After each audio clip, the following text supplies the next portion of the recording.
20h, 22h, Europe 1 Social Club. Et ce qui est le plus intéressant, c'est que vous racontez comment ils s'endettent tous. Parce que c'est la base. L'endettement est la base du système. C'est-à-dire que quel employeur serait assez fou pour payer ses employés tellement cher qu'il en fait des concurrents ? Aucun, y compris dans le milieu des bandits et de la drogue. Si tous les gamins étaient payés autant qu'on le dit, on aurait une concurrence effroyable et là on aurait 300 morts. Et là on aurait des réseaux dans tous les sens. C'est pas le cas. Donc la méthode est au contraire de les endetter. Donc là, qu'est-ce qu'on fait ?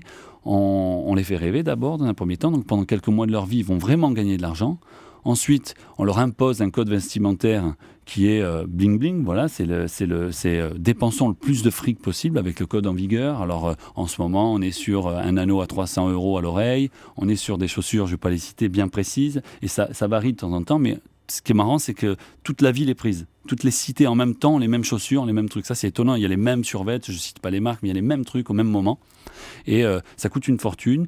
Ils les jettent immédiatement, ils s'en rachètent. Et en fait, cette culture de la surconsommation qu'ils ont, parce qu'ils ne sont pas hors de la société, ils sont à fond dans la société plus que jamais, ils sont plus que jamais dedans, fait qu'ils ont besoin de toujours plus. Et les plus gourmands tentent de monter des petits réseaux. Et là, les dealers leur laissent pour 50 000 € de drogue. Et comme généralement ça ne marche pas, et ben après ils se retrouvent endettés. Et quand on est endetté, soit ça finit justement à la Kalachnikov, c'est assez rare, soit ça finit, tu travailles gratuitement pour le réseau pendant plusieurs années.